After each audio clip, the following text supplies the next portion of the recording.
Em meados da Segunda Guerra Mundial, o teatro de operações europeu transformou-se num campo de provas para as mais pesadas máquinas de guerra já concebidas. Nos campos da França, nas florestas da Bélgica e nas planícies que levavam à Alemanha, o combate blindado havia atingido um novo patamar de letalidade. A era dos tanques leves e rápidos do início da guerra parecia ter chegado ao fim, substituída por uma corrida armamentista focada em blindagem cada vez mais espessa e canhões de calibre cada vez maior. Este era o domínio dos gigantes, onde a sobrevivência parecia depender exclusivamente da capacidade de suportar o impacto de um projétil inimigo e responder com uma força ainda maior. A filosofia de guerra blindada alemã era a personificação dessa doutrina. Seus engenheiros haviam criado veículos como o Panzer V, o Panther e o temível Tiger e eram fortalezas móveis, projetadas para avançar de forma implacável, absorver o fogo inimigo em seus arcos frontais e destruir qualquer oponente a longas distâncias com seus canhões de alta velocidade. Para uma tripulação de tanques aliada, encontrar um Tiger no campo de batalha era um evento desmoralizante. Seus projéteis simplesmente ricocheteavam na espessa blindagem frontal alemã, enquanto o canhão de 88 mm do Tiger podia perfurar seus veículos com uma facilidade alarmante. A estratégia alemã era clara, um duelo de força bruta, onde a máquina mais poderosa ditaria o resultado do confronto. Do lado aliado, a espinha dorsal das forças blindadas americanas era o M4 Sherman. Um tanque confiável, mecanicamente sólido e produzido em massa, o Sherman era um veículo versátil que desempenhava múltiplos papéis. Contudo, em um confronto direto contra os panzers mais pesados, suas limitações eram evidentes. Seu canhão principal de 75 mm, embora eficaz contra alvos de infantaria e tanques mais leves, tinha dificuldades significativas para penetrar a blindagem frontal de um Panther ou de um Tiger, exceto a curtas distâncias. As tripulações americanas precisavam usar números, manobras de flanco e uma coragem excepcional para superar essa desvantagem tecnológica, muitas vezes pagando um preço elevado em vidas e equipamentos. O campo de batalha exigia uma nova resposta, uma solução que pudesse neutralizar a ameaça dos panzers de forma eficiente e decisiva. Este desequilíbrio tático forçou os estrategistas americanos a reavaliar seus próprios conceitos. A resposta óbvia seria construir um tanque igualmente pesado, um competidor direto para o Tiger. E, de fato, projetos como o M26 Pershing estavam em desenvolvimento. Mas essa era uma solução demorada e que não resolvia o problema imediato. Em vez de simplesmente tentar construir um veículo mais forte para competir em termos iguais, uma nova corrente de pensamento começou a ganhar força. E se a resposta não estivesse em mais aço, mas em menos? E se a chave para derrotar uma fortaleza móvel não fosse outra fortaleza, mas sim um predador ágil e veloz, capaz de escolher os termos do combate? Foi neste cenário que surgiu uma solução radical, um veículo que desafiava todas as convenções da época. Na paisagem da guerra, a maioria dos caçadores dependia da força ou da camuflagem para sobreviver e abater sua presa. Mas uma nova estirpe de predador estava prestes a ser solta no continente europeu. Um caçador que não se escondia nas sombras, esperando uma oportunidade. Ele voava sobre o terreno, usando o próprio movimento como sua principal arma e sua melhor defesa. Este era o M18L4. Uma máquina projetada com um propósito singular, caçar e destruir os mais temidos panzers alemães, não através da força bruta, mas com a aplicação de uma arma muito mais rara e inesperada no combate blindado. A velocidade absurda. A resposta à crescente ameaça dos panzers alemães não seria encontrada nos arsenais existentes, mas sim nas pranchetas de engenheiros que foram instruídos a pensar de forma diferente. Em 1942, o Comando de Destruidores de Tanques do Exército dos Estados Unidos, uma força ainda em desenvolvimento, já operava veículos como o M10 Wolverine. Embora eficaz, o M10 era essencialmente um canhão montado no chassi de um tanque Sherman, o que limitava sua velocidade máxima e agilidade tática. A doutrina do comando era clara: buscar, atacar e destruir. Para executar essa missão com perfeição, era necessário um veículo que não fosse uma adaptação, mas sim uma máquina projetada desde o início com um único atributo em mente: a velocidade. A demanda por este novo caçador de tanques levou o Departamento de Artilharia a emitir um requisito para um veículo leve, de alta mobilidade e armado com um canhão potente. A tarefa de desenvolver essa nova arma foi entregue a um candidato improvável, mas logicamente ideal: a divisão Buick da General Motors. Com sua vasta experiência na produção de automóveis civis de alto desempenho, a Buick possuía o conhecimento em motores potentes e construção de chassis leves que os fabricantes tradicionais de tanques pesados não tinham. O projeto começou sob a designação experimental T-70. Desde o primeiro esboço, o T-70 quebrava as convenções. Em vez de começar com uma plataforma de tanque existente, os engenheiros da Buick criaram um chassi completamente novo, otimizado para abrigar um motor potente e um sistema de suspensão inovador. A inovação mais significativa foi a adoção da suspensão por barra de torção para cada uma das rodas, uma tecnologia avançada para a época que permitia um deslocamento suave mesmo em altas velocidades e em terrenos irregulares. Essa suspensão, combinada com um design de baixo perfil, daria ao veículo uma estabilidade excepcional. Enquanto o projeto evoluía, a decisão mais radical foi tomada. Para atingir a velocidade desejada, a blindagem seria drasticamente reduzida. A proteção máxima do casco não passaria de meia polegada, ou cerca de 12,7 milímetros, o suficiente para deter apenas o fogo de metralhadoras e estilhaços de artilharia. Qualquer projétil de canhão antitanque ou de tanque inimigo perfuraria o veículo com facilidade. Esta não era uma falha de projeto. Era uma escolha calculada, uma aposta de alto risco que trocava a proteção passiva do aço pela proteção ativa da mobilidade. Após uma série de testes e refinamentos, em fevereiro de 1944, o protótipo T-70 foi oficialmente padronizado para a produção como M18 motor carriage. Mas foi o nome não oficial, adotado pela própria Buick, que capturaria perfeitamente sua essência. Em suas placas de identificação, o veículo trazia a inscrição Hellcat, ou Gato do Inferno. O nome evocava uma imagem de um predador feroz, ágil e implacável, uma descrição apropriada para a função que ele estava prestes a desempenhar nos campos de batalha da Europa. O M18 Hellcat era, em sua concepção, a personificação física da doutrina de caça aos tanques. Não era um veículo de linha de frente destinado a duelos prolongados. Era uma arma de emboscada, um instrumento de precisão cirúrgica projetado para chegar ao campo de batalha mais rápido que o inimigo, atacar de uma posição inesperada e desaparecer antes que uma resposta pudesse ser organizada. Sua filosofia era simples e mortal. Ele foi construído não para absorver golpes, mas para garantir que nunca fosse atingido. A doutrina de guerra blindada alemã no final do conflito era direta e baseada na força.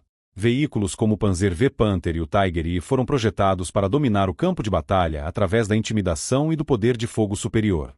Seus projetos priorizavam blindagens frontais extremamente espessas e canhões de longo alcance e alta velocidade, capazes de destruir seus oponentes antes mesmo que pudessem chegar a uma distância de tiro eficaz. Contudo, esta filosofia de fortaleza sobre esteiras carregava uma vulnerabilidade intrínseca, a falta de mobilidade tática. Eram veículos pesados, lentos, mecanicamente complexos e exigiam uma manutenção intensiva, o que os tornava previsíveis em suas rotas de avanço e difíceis de reposicionar rapidamente em uma batalha fluida. Os estrategistas americanos, ao analisar este cenário, perceberam que competir nos mesmos termos seria uma batalha de atrito custosa. Em vez de tentar construir um veículo ainda mais pesado, eles optaram por explorar a fraqueza fundamental do inimigo. Foi aqui que a filosofia por trás do M18 Hellcat se revelou uma abordagem radicalmente diferente. Sua blindagem, com uma espessura máxima de apenas 12,7 milímetros no casco, não era um defeito de projeto ou uma falha de produção. Era uma escolha deliberada e fundamental, o pilar de uma nova doutrina de combate. A blindagem leve não era uma fraqueza, era o pré-requisito para sua maior força. Para se ter uma dimensão clara, a blindagem frontal de um tanque Tiger excedia os 100 milímetros de aço. Em contraste, a proteção do Hellcat era suficiente apenas para deter disparos de metralhadoras de pequeno calibre e estilhaços de artilharia. Qualquer disparo direto de um canhão de tanque ou de uma arma antitanque inimiga resultaria em penetração. A verdadeira proteção do Hellcat não residia em suas placas de aço, mas em sua capacidade de evitar ser um alvo em primeiro lugar. A mobilidade era sua blindagem. O objetivo não era sobreviver a um impacto, mas garantir que o impacto nunca ocorresse. Esta filosofia se traduzia diretamente para o campo de batalha. A velocidade permitia que suas tripulações escolhessem quando e onde lutar, ditando os termos do engajamento. Enquanto um comandante de Tiger se preparava para um duelo frontal, esperando que o inimigo se chocasse contra sua blindagem impenetrável, a tripulação de um Hellcat já estaria se movendo para uma posição de flanco, a centenas de metros de distância, explorando as laterais e a traseira mais vulneráveis do tanque alemão. Eles podiam disparar. Antes que a pesada torre do inimigo pudesse girar para responder ao fogo, o Hellcat já estaria recuando em alta velocidade para uma nova posição de cobertura. Era um estilo de luta que frustrava e desorientava as tripulações alemãs, acostumadas a confrontos mais estáticos e diretos. Essa troca consciente de proteção passiva por agilidade tática colocava uma enorme responsabilidade sobre a tripulação. A sobrevivência dependia menos da engenharia do veículo e mais da habilidade do comandante em ler o terreno, da perícia do motorista em manobrar o veículo sob pressão e da precisão do artilheiro em acertar o primeiro tiro. Não havia margem para erro. Um Hellcat pego em campo aberto ou imobilizado era um alvo fácil. Mas quando operado de acordo com sua doutrina, ele se tornava um predador fantasma, capaz de infligir danos desproporcionais e desaparecer antes que o inimigo pudesse reagir de forma eficaz. Portanto, a filosofia do Hellcat representou uma mudança fundamental no pensamento da guerra blindada. Em vez de perguntar quanta punição nosso veículo pode aguentar, os projetistas perguntaram quão rápido nosso veículo pode atacar e se reposicionar. A resposta a essa pergunta redefiniu o papel do caça-tanques no campo de batalha, provando que a capacidade de controlar o tempo e o espaço de um confronto era, em si, a forma mais eficaz de blindagem. Para que a filosofia da mobilidade se tornasse uma realidade tática, o M18 Hellcat precisava de um componente fundamental, uma fonte de energia que pudesse entregar uma performance sem precedentes para um veículo blindado de seu porte. A solução não foi encontrada nos projetos de motores de tanques existentes, que eram tipicamente pesados e otimizados para torque em vez de velocidade pura. Em vez disso, os engenheiros da Buick olharam para os céus em busca de inspiração e tecnologia. A resposta veio na forma de um motor radial de aviação, Urai R975 Virvin. Este motor não era uma escolha convencional, mas era perfeitamente adequado ao propósito radical do Hellcat. Originalmente projetado para impulsionar aeronaves como o avião de treinamento North American T-6 Texan e bombardeiros leves do início da guerra, o R975 oferecia uma vantagem crucial, uma excelente relação entre potência e peso. Com 9 cilindros dispostos em um padrão circular e resfriado a ar, o motor era capaz de gerar de forma confiável cerca de 400 cavalos de potência, tudo isso em um conjunto relativamente compacto e leve. Instalar este motor em um chassi de apenas 18 toneladas foi o que permitiu ao Hellcat atingir seu desempenho lendário. A combinação de alta potência e baixo peso resultou em uma aceleração e velocidade máxima que eram simplesmente inatingíveis para qualquer outro veículo de combate blindado da época. Em estradas pavimentadas, o M18 Hellcat podia atingir velocidades de até 89 km por hora, uma marca que o colocava no mesmo patamar de veículos leves de reconhecimento, como os jipes, e muito à frente de qualquer tanque. Para colocar este número em perspectiva, o tanque médio americano M4 Sherman tinha uma velocidade máxima de cerca de 48 km por hora em condições ideais. Os pesados tanques alemães, como o Panther e o Tiger, raramente ultrapassavam os 45 km por hora em estradas, e sua velocidade em terreno acidentado era drasticamente menor. O Hellcat era, literalmente, 2 vezes mais rápido que seus principais adversários, uma vantagem que redefinia completamente as possibilidades táticas no campo de batalha. Esta performance, no entanto, vinha acompanhada de uma característica sensorial única. O motor radial, operando em altas rotações para impulsionar o veículo, não produzia o ronco grave e metálico de um motor de tanque convencional. Em vez disso, gerava um som profundo e pulsante, que se transformava em um uivo agudo e penetrante à medida que o veículo acelerava. Para as tropas aliadas, este som tornou-se um sinal de apoio rápido e letal. Para as tripulações alemãs, era um prenúncio de um ataque relâmpago vindo de uma direção inesperada.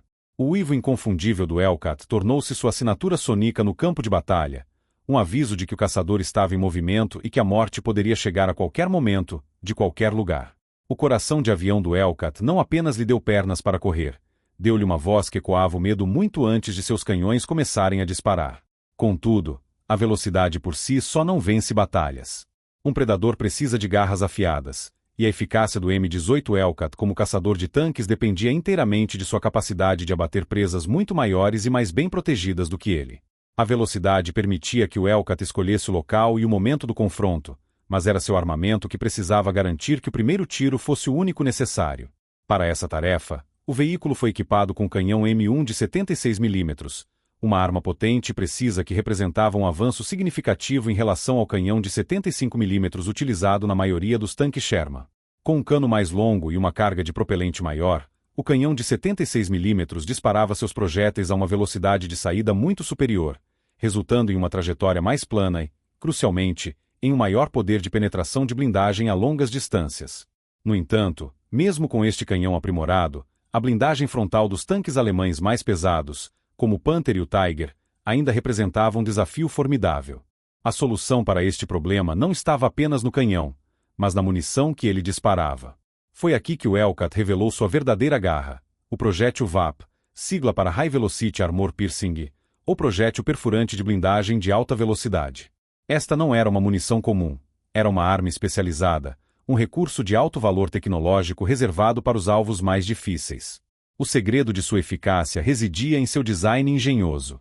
O projétil VAP consistia em um núcleo penetrador de tungstênio, um metal extremamente denso e duro, envolto por um corpo de alumínio leve que correspondia ao calibre total de 76 mm. Quando disparado, o corpo de alumínio garantia que o projétil se encaixasse perfeitamente no cano da arma, permitindo que ele fosse acelerado a uma velocidade de saída extraordinariamente alta. Ao deixar o cano, o corpo de alumínio mais leve se desintegrava ou era descartado, deixando apenas o núcleo de tungstênio, agora com um diâmetro muito menor, para voar em direção ao alvo. O resultado era a concentração de uma imensa quantidade de energia cinética em um ponto de impacto minúsculo. Essa física simples, mas brutal, permitia que o projétil VAP perfurasse placas de blindagem que eram imunes aos projéteis perfurantes convencionais. Era a ferramenta perfeita para explorar as vulnerabilidades dos panzers. Com a munição VAP, as tripulações do Hellcat podiam engajar com confiança a blindagem lateral e traseira de um Panther ou de um Tiger a distâncias de combate eficazes. A tática de flanquear o inimigo, possibilitada pela velocidade do veículo, agora era complementada por uma arma capaz de desferir um golpe fatal. A combinação era perfeita. A agilidade do chassi colocava o canhão na posição correta, e a letalidade da munição VAP finalizava o trabalho. A produção desses projéteis era limitada devido à escassez de tungstênio, tornando cada disparo um recurso estratégico valioso. As tripulações eram instruídas a usar a munição padrão para alvos mais leves e a reservar os preciosos projéteis VAP para os predadores alfa do campo de batalha alemão. Desta forma, o M18 Hellcat se consolidou como um sistema de armas completo, onde a velocidade e o poder de fogo não eram apenas atributos separados, mas componentes interdependentes de uma única e mortal filosofia de combate. Com suas garras afiadas e sua velocidade incomparável, o caçador estava agora totalmente equipado.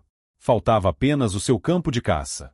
Com sua combinação de velocidade e poder de fogo agora finalizada, o M18 Hellcat estava pronto para ser testado em combate. O palco para sua estreia seria o mais desafiador de todos, a Europa Ocidental, no verão de 1944. Após os desembarques bem-sucedidos na Normandia em 6 de junho, as forças aliadas se viram presas em uma luta brutal e de lento avanço no que ficou conhecido como Bocage. Este terreno, uma labiríntica rede de campos pequenos cercados por sebes densas e estradas estreitas, era o ambiente de combate ideal para a defesa e um pesadelo para as forças blindadas ofensivas. A guerra na Normandia se transformou em uma batalha de atrito, onde a velocidade e a manobra eram neutralizadas pela paisagem. Neste cenário, os tanques Sherman enfrentavam as armas antitanque alemãs e os panzers em emboscadas a curta distância, um tipo de combate que não favorecia as doutrinas americanas. Contudo, no final de julho de 1944, a situação mudou drasticamente com o lançamento da Operação Cobra. As forças americanas finalmente romperam as linhas defensivas alemãs, e a guerra de atrito deu lugar a uma guerra de movimento. As colunas blindadas aliadas avançaram pelo interior da França a uma velocidade impressionante, libertando cidades e vilarejos em uma sucessão rápida. Foi neste novo campo de batalha, vasto e aberto, que o M18 Hellcat encontrou seu verdadeiro propósito. Os primeiros batalhões de destruidores de tanques equipados com o M18 começaram a desembarcar na França e foram rapidamente enviados para a frente de batalha. Seu papel não era liderar o assalto principal, uma tarefa que permanecia com os batalhões de tanques Sherman, mas sim desempenhar uma função mais especializada e igualmente vital. À medida que as principais forças blindadas americanas avançavam, seus flancos se estendiam por centenas de quilômetros, tornando-se perigosamente vulneráveis a contra-ataques. O alto comando alemão, especialista em táticas de contraofensiva blindada, tentava repetidamente lançar seus Kampfgruppen, grupos de batalha compostos por panzers e infantaria mecanizada, contra essas laterais expostas, na esperança de cortar as linhas de suprimento aliadas e paralisar o avanço. Era precisamente para neutralizar esta ameaça que os pelotões de Hellcats foram implantados. Eles se tornaram a força de reação rápida do exército, uma brigada de incêndio blindada. Graças à sua velocidade superior, um batalhão de Hellcats podia cobrir distâncias que levariam o dobro do tempo para uma unidade de tanques convencional. Quando a inteligência indicava a formação de um contra-ataque alemão em um determinado setor, os Hellcats eram despachados para interceptá-lo. Avançando por estradas rurais e através de campos abertos, passando por vilarejos recém-libertados e ainda marcados pela destruição da guerra, as tripulações dos Hellcats corriam para estabelecer posições de emboscada ao longo das rotas prováveis do avanço inimigo. Eles não buscavam um confronto direto, mas sim a oportunidade de atacar o inimigo onde ele era mais fraco e de uma direção inesperada. A França, com suas colinas suaves, bosques e extensas redes de estradas, tornou-se o campo de caça perfeito. O cenário estava agora montado para um confronto direto de filosofias. De um lado, a doutrina alemã da força bruta, representada pelos seus pesados e lentos panzers. Do outro, a nova doutrina americana da mobilidade tática, encarnada pelo ágil e letal M18 Hellcat. A eficácia desta nova arma estava prestes a ser medida em aço destruído e em ofensivas paralisadas. O M18 Hellcat raramente operava como um tanque de batalha convencional, engajando o inimigo em confrontos diretos e prolongados. Fazer isso seria anular sua maior vantagem e expor sua principal vulnerabilidade. Sua doutrina de combate era fundamentada em um conceito específico e meticulosamente executado: a emboscada móvel. Esta tática não era apenas uma estratégia, mas uma disciplina que transformava a velocidade do veículo em uma arma tática decisiva, permitindo que unidades numericamente inferiores desmantelassem formações inimigas muito mais poderosas. O processo começava muito antes do primeiro disparo. Utilizando a própria velocidade do Hellcat, os comandantes de pelotão realizavam um reconhecimento rápido do terreno, identificando posições de emboscada ideais. Eles procuravam por características geográficas específicas: cristas de colinas que ofereciam cobertura e uma rota de fuga rápida, bosques densos que ocultavam seus veículos da observação aérea e terrestre, ou mesmo depressões no terreno que permitiam uma abordagem furtiva. O objetivo era encontrar um local que oferecesse uma linha de visão clara sobre uma rota de avanço provável do inimigo, como uma estrada ou um vale, enquanto mantinha os Hellcats fora da linha de visão direta até o momento do ataque. A chave para transformar um grupo de veículos individuais em uma armadilha coordenada era a tecnologia de comunicação. Cada Hellcat era equipado com um excelente rádio, um recurso que os americanos possuíam em maior quantidade e qualidade do que seus adversários. A comunicação era o sistema nervoso desta tática. O comandante do pelotão, geralmente composto por 4 ou 5 Hellcats, usava a rede de rádio para posicionar cada veículo com precisão cirúrgica. As ordens eram claras e concisas, designando posições de tiro pré-selecionadas que criavam uma zona de morte para a coluna alemã que se aproximava. Um veículo poderia ser posicionado para cobrir o flanco esquerdo, outro direito, e um terceiro em uma posição elevada para observar e direcionar o fogo. Cada comandante de veículo sabia exatamente onde seus companheiros estavam e qual era seu campo de tiro designado. Esta coordenação meticulosa era essencial para maximizar o impacto do ataque e evitar incidentes de fogo amigo. Com os veículos em posição e os motores em silêncio, a fase mais crítica começava: a espera. A disciplina da tripulação era testada ao máximo. A doutrina exigia que eles permitissem que os elementos de reconhecimento e os tanques da vanguarda da coluna alemã passassem pela zona de morte sem serem molestados. O alvo real era o centro da formação, onde se encontravam os tanques mais pesados e os veículos de comando, cujas laterais e traseiras ficavam expostas à medida que avançavam. O primeiro disparo servia como sinal. No momento em que o comandante dava ordem, todos os Hellcats abriam fogo simultaneamente, ou em uma rápida sucessão planejada. O efeito era devastador. A coluna alemã, que avançava com uma falsa sensação de segurança, era subitamente atingida por um fogo cruzado vindo de múltiplas direções. Isso criava um dilema tático insolúvel para os comandantes alemães: para qual ameaça girar suas torres? Enquanto tentavam identificar a origem dos disparos, mais projéteis perfurantes atingiam suas blindagens laterais vulneráveis. A fase de ataque era intencionalmente breve e violenta, durando talvez apenas 1 ou 2 minutos. Imediatamente após disparar algumas salvas, a ordem de retirada era dada. Usando a fumaça dos veículos inimigos em chamas como cobertura, os Hellcats engatavam a marcha ré e desapareciam atrás da crista da colina ou recuavam para a segurança do bosque. O objetivo era sair da posição antes que a artilharia alemã pudesse ser zerada em suas coordenadas ou antes que os tanques sobreviventes pudessem organizar uma contramanobra eficaz. Mas a emboscada não terminava aí. A parte móvel da tática entrava em jogo. Em vez de simplesmente recuar, o pelotão usava sua velocidade para se deslocar rapidamente para uma segunda ou até terceira posição de emboscada pré-planejada, a quilômetros de distância, para atacar a mesma coluna inimiga novamente. Para os alemães, o efeito era desmoralizante.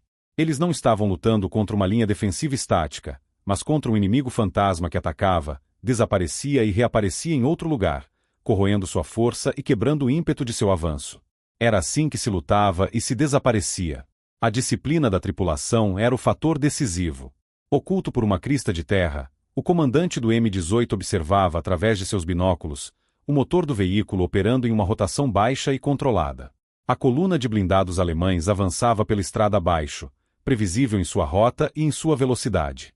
A poeira levantada por suas esteiras era um sinalizador visível a quilômetros de distância. No centro da formação, movia-se o alvo prioritário, um Panzer V, o Panther. Sua blindagem frontal era formidável, mas seu flanco, agora completamente exposto a partir da posição do Hellcat, apresentava uma superfície vulnerável de aço com pouco mais de 40 milímetros de espessura. O comandante baixou os binóculos e acionou o intercomunicador. Sua voz era calma, desprovida de emoção, transmitindo apenas os dados necessários para a execução da tarefa. A comunicação interna era um fluxo de informações precisas. O comandante designou o alvo para o artilheiro, informando o tipo de veículo e a distância estimada, que o artilheiro confirmaria através de sua própria mira telescópica. Panther, flanco esquerdo, Wattocentométro. O carregador, antecipando a ordem, já havia empurrado um projétil VAP para a culatra do canhão de 76 mm. O som metálico do ferrolho se fechando era o sinal de que a arma estava pronta. A ordem para o motorista foi curta e direta. O pedal do acelerador foi pressionado, e o motor radial Urai R975 respondeu instantaneamente. O som agudo e pulsante enchia o compartimento da tripulação à medida que o Hellcat acelerava, subindo a inclinação suave da crista. Em poucos segundos, o veículo atingiu o topo, expondo-se minimamente, apenas o suficiente para que o canhão tivesse uma linha de tiro clara. A poeira levantada por suas próprias esteiras criava uma cortina temporária, obscurecendo sua posição exata para o inimigo. Dentro do veículo, o artilheiro já havia alinhado sua mira com o alvo. A silhueta do Panther preenchia o centro de seu retículo. Ele fez os ajustes finais de elevação e deriva, compensando a distância e o leve movimento do veículo. Pelo rádio do pelotão, uma voz tensa e clara quebrou o silêncio. Alvo marcado. Fogo! A ordem foi executada sem hesitação. O primeiro estampido seco ecoou pelo vale, o recuo do canhão sacudindo o chassi leve do Hellcat. Quase simultaneamente, um segundo disparo, vindo de outro Hellcat posicionado a algumas centenas de metros de distância, seguiu o primeiro. Os dois projéteis de alta velocidade cruzaram o espaço em uma fração de segundo. O primeiro projétil de tungstênio atingiu a parte superior do casco do Panther, logo abaixo da torre. O segundo impacto, um instante depois, perfurou a blindagem lateral na altura do compartimento do motor. Para a tripulação alemã, o ataque foi instantâneo e sem aviso. O gigante de aço parou abruptamente. Uma fumaça densa e escura começou a vazar das aberturas de ventilação do motor. Segundos depois, uma chama alaranjada emergiu da mesma abertura, alimentada pelo combustível e pelo óleo que vazavam. Antes que a tripulação alemã pudesse processar a origem do ataque, ou que a pesada torre do Panther pudesse iniciar seu lento giro em direção à ameaça, a doutrina do Hellcat já estava em sua fase final. A ordem para o motorista foi recuar. Ele engatou a marcha ré, com a mesma aceleração impressionante, tirou o veículo da linha de fogo, desaparecendo por trás da crista de terra que o havia protegido. Em menos de um minuto desde a exposição inicial, o Hellcat já estava a centenas de metros de distância, usando sua velocidade para se reposicionar para um novo ataque ou para se retirar completamente da área. No vale, o Panther ardia em chamas, um monumento de aço à eficácia de uma tática baseada não na força, mas na velocidade. A caça havia terminado. Para as tripulações de panzers alemães, em 1944, a guerra blindada era uma ciência compreendida, dominada através de anos de combate brutal na frente oriental e na África. Eram, em muitos casos, veteranos experientes, confiantes na superioridade tecnológica de suas máquinas. O Tiger e o Panther eram o auge da engenharia alemã, veículos concebidos para um tipo específico de confronto, o duelo blindado. Uma batalha de força, onde a espessura da blindagem frontal e o poder de penetração do canhão determinavam o vencedor. A sua doutrina e o seu treinamento preparavam-nos para avançar, absorver o fogo inimigo em seus arcos frontais quase impenetráveis e destruir os tanques aliados a longas distâncias, antes que estes pudessem representar uma ameaça real. Eles esperavam uma troca de golpes honrada, uma competição direta entre gigantes de aço. O M-18 Hellcat negava-lhes esse confronto. Para estas tripulações, a experiência de enfrentar os novos caçatanques americanos era profundamente desorientadora. Era uma guerra fantasma. O ataque não vinha pela frente, onde sua blindagem era mais forte, mas sim de um flanco inesperado, a 800 ou 1000 metros de distância. O primeiro sinal do perigo não era a visão do inimigo, mas o som seco e agudo de um canhão de 76 milímetros, seguido quase instantaneamente pelo impacto devastador em um veículo da coluna. A reação imediata de um comandante de panzer era ordenar que a torre girasse em direção à ameaça. Mas aqui, a mesma engenharia que lhes dava tanto poder se tornava uma desvantagem crítica. A torre de um Panther, pesando toneladas e movida por um sistema hidráulico, levava preciosos segundos para completar uma rotação significativa. Nesse curto intervalo de tempo, o Hellcat já havia disparado uma segunda vez e iniciado sua manobra de retirada. O que restava para a tripulação alemã era a frustração e a confusão. O comandante varria o horizonte com seus binóculos, procurando um inimigo que não estava mais lá. Talvez visse apenas uma nuvem de poeira se dissipando atrás de uma colina distante ou a vegetação se movendo na borda de um bosque. Não havia um alvo para contra-atacar. Não era uma batalha. Era uma execução à distância, perpetrada por um adversário invisível. Esta tática subvertia a própria base da doutrina blindada alemã. A confiança em sua superioridade tecnológica era corroída a cada emboscada. Como lutar contra um inimigo que se recusava a lutar? Como vencer um adversário que ditava todos os termos do engajamento e desaparecia antes que uma resposta pudesse ser montada? O impacto psicológico era imenso. Cada colina, cada bosque, cada curva na estrada tornava-se uma fonte potencial de ameaça. A confiança dava lugar à paranoia, e o ritmo dos avanços alemães era forçosamente reduzido. Os comandantes tornavam-se excessivamente cautelosos, hesitantes em expor os flancos de suas formações. Em vez de um confronto decisivo onde poderiam empregar sua força máxima, eles se viam presos em uma guerra de desgaste contra um oponente que se recusava a lutar em seus termos. Os relatórios de combate alemães da época frequentemente descreviam esses ataques como covardes ou não cavalheirescos, um testemunho do quão profundamente a tática do Hellcat feria não apenas seus veículos, mas também seu código de guerra. Era desmoralizante e, acima de tudo, mortal. A guerra fantasma imposta pelo Hellcat provou que a superioridade em uma única área, como a blindagem, era inútil se o inimigo pudesse explorar todas as outras vulnerabilidades com uma eficiência implacável. Setembro de 1944. A doutrina do M18 Hellcat, baseada na velocidade como principal arma, estava prestes a enfrentar seu teste mais severo. Nos campos de batalha ao redor da pequena cidade de Harcourt, na região da Lorena, na França, a teoria seria confrontada pela brutal realidade do combate em larga escala. Após o rápido avanço do terceiro exército do general George S. Patton pela França, as linhas de suprimento americanas estavam perigosamente estendidas. O alto comando alemão viu nisso uma oportunidade para um contra-ataque massivo, com o objetivo de cortar as forças de Patton e paralisar o avanço aliado em direção à Alemanha.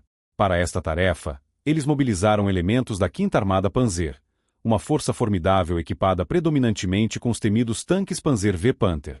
Neste cenário, a 4ª Divisão Blindada Americana, juntamente com unidades de apoio como o 74º Batalhão de Destruidores de Tanques, equipado com Hellcats, encontrou-se em uma posição de clara inferioridade numérica e em termos de blindagem tecnológica. O confronto que se seguiu não seria um duelo de força bruta, mas um embate de filosofias táticas. A batalha, que se estendeu por vários dias, foi marcada por uma condição climática particular, um denso nevoeiro que cobria a paisagem ondulada da região durante as manhãs. Este nevoeiro, que deveria favorecer a força alemã ao neutralizar a superioridade aérea aliada, acabou se tornando um aliado inesperado para as tripulações dos Hellcats. A visibilidade reduzida negava a principal vantagem do Panther, seu canhão de longo alcance. Ao mesmo tempo, permitia que os Hellcats se aproximassem de seus alvos sem serem detectados, utilizando o terreno e a névoa como cobertura para se posicionarem em flancos vulneráveis. Os pelotões de Hellcats não estabeleceram uma linha defensiva estática. Em vez disso, eles operaram como matilhas de caça, aplicando a tática de atire e corra com uma eficiência letal. Um pelotão se posicionava em uma crista, esperando que o som dos motores dos Panzers se aproximando através da névoa indicasse sua posição. Quando a silhueta de um Panther emergia a algumas centenas de metros, os Hellcats abriam fogo em uma salva coordenada, mirando nas laterais e na traseira da blindagem inimiga. Imediatamente após os disparos, antes que os alemães pudessem identificar a origem do ataque e responder com fogo, os Hellcats usavam sua velocidade para recuar e se reposicionar em outro local, a quilômetros de distância, prontos para atacar a mesma coluna novamente de um ângulo diferente. Para as tripulações alemãs, A experiência foi caótica e desmoralizante. Eles eram atingidos por um inimigo que não podiam ver, sofrendo perdas sem a chance de um contra-ataque efetivo. O resultado da Batalha de Harcourt foi uma validação inequívoca da doutrina do Elcat. Ao longo de 11 dias de combate, as forças americanas, embora em menor número, destruíram mais de 260 tanques e canhões de assalto alemães, sofrendo perdas significativamente menores. A ofensiva alemã foi completamente paralisada, e a ameaça ao flanco de Patton foi neutralizada. A Harcourt não foi apenas uma vitória. Foi a prova definitiva de que, no campo de batalha, a velocidade e a tática poderiam superar a força bruta e a blindagem pesada. A doutrina do Elcat havia sido testada no fogo e emergido como um componente decisivo na guerra blindada. Após o sucesso nos campos abertos da França, a doutrina do M18 Elcat enfrentaria seu teste final no ambiente mais implacável do teatro de operações europeu. Em dezembro de 1944, o alto comando alemão lançou uma ofensiva surpresa massiva através das densas e nevadas florestas das Ardenas, na Bélgica e em Luxemburgo. Este ataque, conhecido como a Batalha das Ardenas, pegou as forças aliadas desprevenidas, rompendo suas linhas de frente e criando um cenário de caos generalizado. O inverno brutal, com nevascas constantes e temperaturas abaixo de zero, imobilizou muitas unidades e tornou o combate uma luta tanto contra o inimigo quanto contra os elementos. Neste inferno congelado, onde as linhas de batalha eram fluidas e a sobrevivência dependia da capacidade de reagir rapidamente a ameaças inesperadas, a velocidade do Elcat deixou de ser apenas uma vantagem tática para se tornar um trunfo estratégico de valor incalculável. Com as linhas de comunicação cortadas e unidades inteiras cercadas ou em retirada desordenada, a estrutura de comando aliada precisava desesperadamente de uma força capaz de se mover rapidamente entre os setores ameaçados. O M18 Elcat era a ferramenta perfeita para essa tarefa. Os batalhões de destruidores de tanques foram empregados como uma brigada de incêndio blindada, correndo por estradas geladas para conter as pontas de lança dos avanços alemães. Enquanto unidades de tanques mais pesados e lentos lutavam para se reposicionar no terreno difícil, um pelotão de Elcats podia ser despachado de um vale para outro em uma fração do tempo, chegando para estabelecer uma defesa de emboscada ou para reforçar uma posição que estava prestes a entrar em colapso. Eles se tornaram especialistas em tapar buracos na linha de defesa, aparecendo em pontos críticos do campo de batalha para paralisar um ataque alemão e depois se deslocando para a próxima crise. O desafio nas Ardenas era ainda maior devido à presença dos mais novos e poderosos tanques alemães, incluindo o temível Panzer VI-B, o King Tiger. Com sua blindagem frontal quase impenetrável e seu poderoso canhão de 88 mm, o King Tiger superava qualquer veículo blindado aliado em um confronto direto. Para as tripulações dos Elcats, o engajamento frontal era suicida. A sobrevivência e a eficácia dependiam, mais do que nunca, da disciplina tática e do uso inteligente do terreno. Muitas unidades de Elcats foram pintadas com camuflagem de inverno branca, permitindo que se misturassem ao cenário nevado. Eles usavam as densas florestas das Ardenas a seu favor, estabelecendo emboscadas ao longo das estradas estreitas que as colunas alemãs eram forçadas a usar. Escondidos entre as árvores, eles esperavam que o gigante de aço passasse, expondo sua blindagem lateral ou traseira mais fina.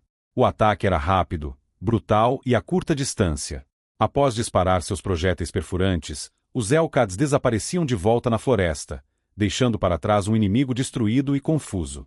Em locais cruciais como Bastogne, os Elcats desempenharam um papel vital em retardar e desmantelar os ataques blindados que tentavam cercar a cidade, dando tempo para que as defesas se solidificassem.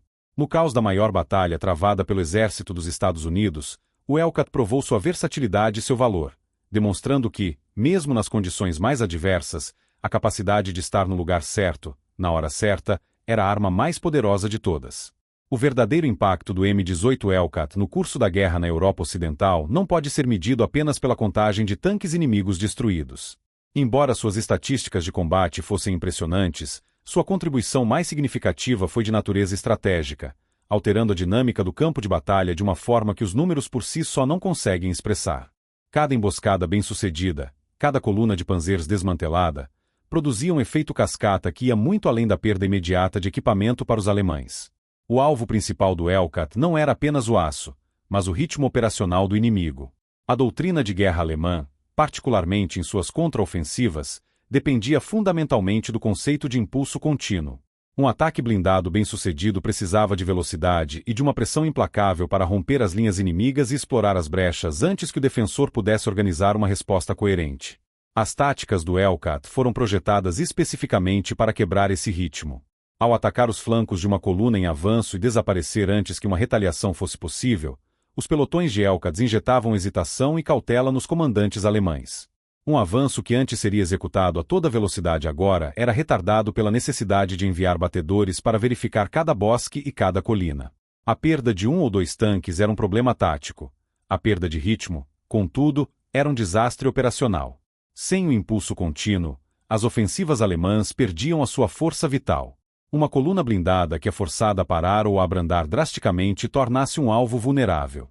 Ela dá tempo para que a artilharia aliada zere suas coordenadas e para que os caças-bombardeiros, a força mais temida pelas tripulações de tanques alemãs, sejam chamados para atacar os veículos congestionados nas estradas. O Hellcat, portanto, atuava como um catalisador, criando as condições de estagnação que permitiam que outras armas aliadas entrassem em ação com um efeito devastador. Este efeito de paralisação teve uma consequência estratégica direta no controle do terreno mais valioso em uma guerra mecanizada: as estradas. Exércitos modernos não se movem através de campos abertos, mas sim por uma rede de eixos viários. Estradas, pontes e entroncamentos são as artérias logísticas que transportam combustível, munição, suprimentos e reforços para a linha da frente. Controlar essas artérias significa controlar a capacidade do inimigo de lutar. A velocidade excepcional do Hellcat permitiu que as forças americanas dominassem essa rede viária de uma forma sem precedentes. Um batalhão de destruidores de tanques podia ser despachado para proteger um entroncamento rodoviário vital a dezenas de quilômetros de distância, chegando muito antes de qualquer unidade de tanques convencional. Eles podiam estabelecer posições defensivas, repelir uma sonda blindada alemã e, em seguida, deslocar-se rapidamente para reforçar outro ponto crítico. O resultado final foi que eixos viários críticos, essenciais tanto para a logística defensiva quanto para o avanço ofensivo, permaneceram sob o domínio americano. A presença constante e imprevisível dos Hellcats transformou muitas das principais rotas de contra-ataque alemãs em zonas de morte, dissuadindo o movimento de blindados inimigos em larga escala. Em essência, o M-18 Hellcat funcionou como um sistema de controle de área, garantindo que os flancos do avanço aliado estivessem seguros e que as linhas de suprimento permanecessem abertas. Ao negar ao inimigo liberdade de movimento e ao quebrar o ímpeto de suas operações, esses velocistas letais fizeram mais do que apenas destruir tanques. Eles ajudaram a pavimentar as estradas que levaram as forças aliadas até o coração da Alemanha. A eficácia do M-18 Hellcat não residia apenas em sua engenharia, mas na qualidade dos homens que o operavam. Um veículo tão especializado, que trocava deliberadamente a proteção pela velocidade, exigia um tipo de tripulação com uma mentalidade fundamentalmente diferente daquela encontrada em um tanque de batalha convencional. Operar um Hellcat demandava uma forma particular de coragem, uma que não se baseava na capacidade de suportar o castigo do inimigo, mas na confiança absoluta na própria habilidade, na perícia dos companheiros e na velocidade da máquina. Estes homens sabiam, sem qualquer ilusão, que sua única defesa real era o movimento. Eles estavam plenamente conscientes de que a blindagem de 12,7 mm que o separava do campo de batalha não deteria nada mais potente que o fogo de uma metralhadora. Um único disparo certeiro de um canhão antitanque ou de um panzer alemão resultaria em uma falha catastrófica. A sobrevivência dentro de um Hellcat era o resultado de uma simbiose perfeita entre os membros da tripulação, onde cada homem dependia inteiramente da execução impecável da tarefa do outro. O comandante era o cérebro da operação. Sua responsabilidade ia muito além de simplesmente avistar o inimigo. Ele precisava ler o terreno como um caçador, identificar as rotas de aproximação e de fuga, selecionar posições de tiro que maximizassem a cobertura e, crucialmente, tomar a decisão de engajar, mais importante ainda, de recuar no momento exato. Sua calma sob pressão e sua clareza de comunicação pelo rádio e pelo intercomunicador eram o que transformavam uma emboscada de um ato de risco em uma manobra tática calculada. Sob seu comando, o motorista se tornava o fator decisivo entre a vida e a morte. Sua habilidade não era apenas a de conduzir um veículo rápido, mas de manobrar um sistema de armas com precisão. Ele precisava levar o Hellcat até a posição de tiro de forma suave para não perturbar a mira do artilheiro, manter o veículo estável durante o disparo, em uma fração de segundo, engatar a marcha ré e acelerar para fora da linha de fogo, usando o terreno para se proteger. A confiança entre o comandante e o motorista era absoluta. O comandante confiava que o motorista os tiraria do perigo, e o motorista confiava que o comandante não os colocaria em uma situação sem saída. O artilheiro, por sua vez, operava sob uma pressão imensa. Ele sabia que a janela de oportunidade para um disparo bem-sucedido era extremamente curta. O sucesso da missão e a sobrevivência da tripulação frequentemente dependiam de sua capacidade de acertar o primeiro, idealmente, o único tiro necessário. Não havia tempo para múltiplos disparos de ajuste ou para um duelo prolongado. Era um trabalho de precisão cirúrgica, realizado em segundos, enquanto o alvo se movia e seu próprio veículo se expunha ao fogo inimigo. Ao seu lado, o carregador garantia que a arma estivesse sempre pronta, sua velocidade e eficiência sendo vitais caso um segundo disparo fosse necessário. Juntos, esses homens formavam uma unidade coesa, unida pela natureza de alto risco de sua missão. Eles não eram soldados de trincheira, destinados a manter uma linha defensiva estática, nem eram a ponta de lança de um assalto blindado. Eles eram caçadores. Sua mentalidade era proativa, baseada na iniciativa, na antecipação e na exploração das fraquezas do inimigo.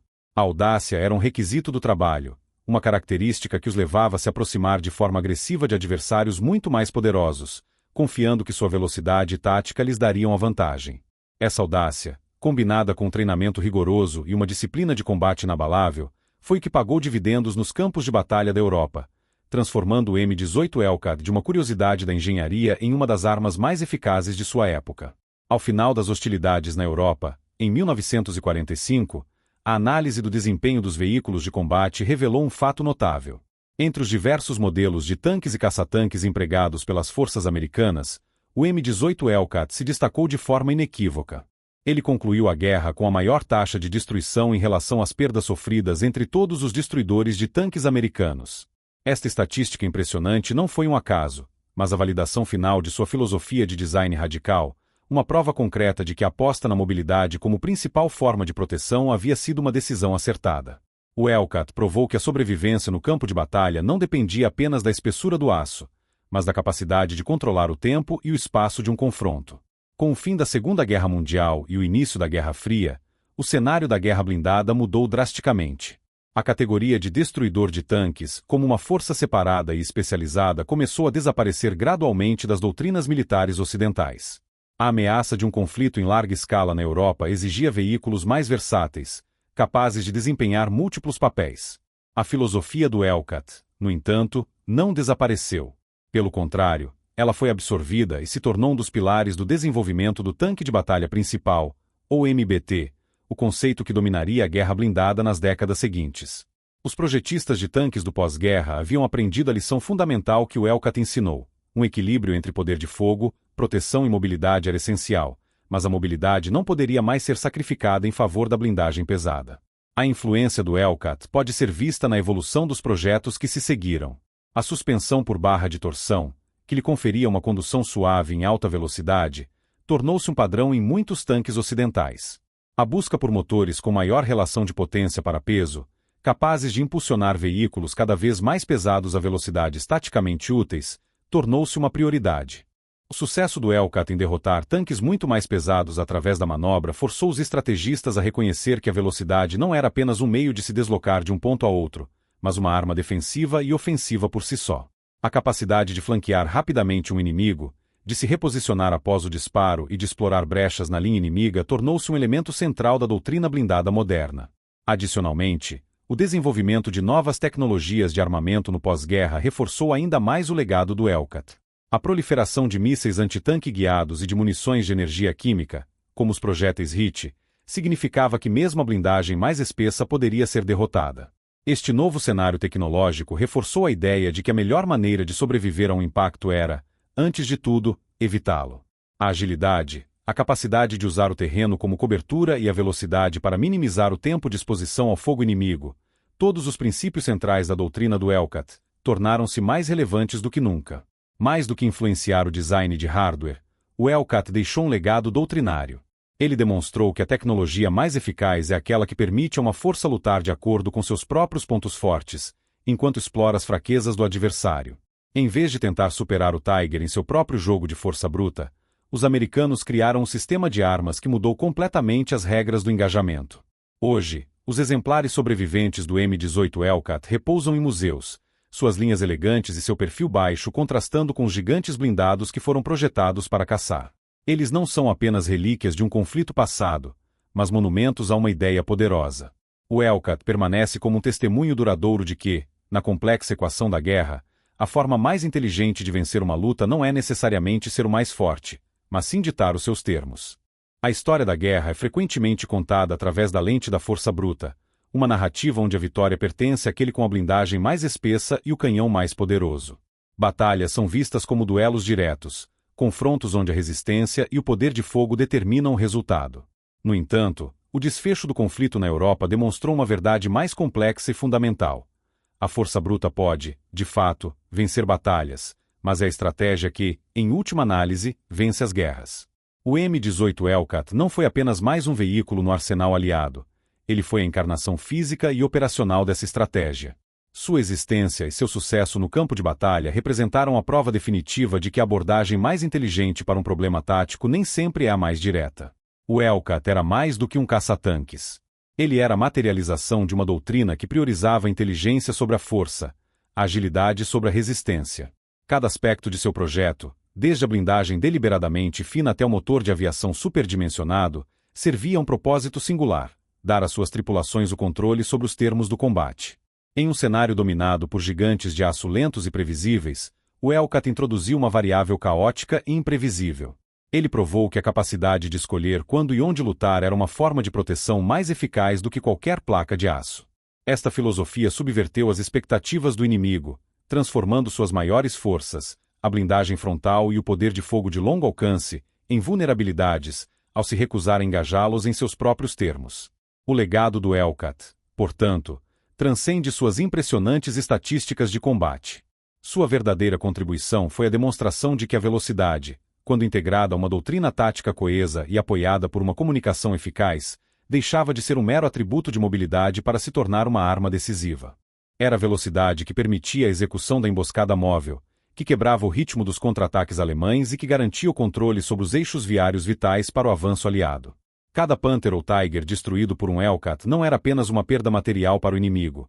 Era uma interrupção em seu plano operacional, uma semente de dúvida plantada na mente de seus comandantes e uma lição brutal sobre a futilidade de se preparar para um tipo de guerra quando o adversário decide lutar uma guerra completamente diferente. No grande teatro de operações europeu, concebido por muitos como uma arena de força, o Hellcat introduziu uma nova forma de competição. Não era uma luta de boxeadores trocando golpes pesados no centro do ringue, mas a de um estrategista ágil que se movia pelas bordas, desferindo golpes precisos e fatais antes de desaparecer. Ele redefiniu o conceito de poder no campo de batalha, mostrando que o verdadeiro domínio não vem da capacidade de absorver dano, mas da capacidade de infligi-lo sem ser atingido. No Grande Prêmio pela Libertação da Europa, onde cada nação competia com o melhor de sua engenharia e de sua doutrina militar, o M-18 Hellcat não apenas participou da corrida. Com seu uivo característico e sua velocidade incomparável, ele correu na pista da vitória.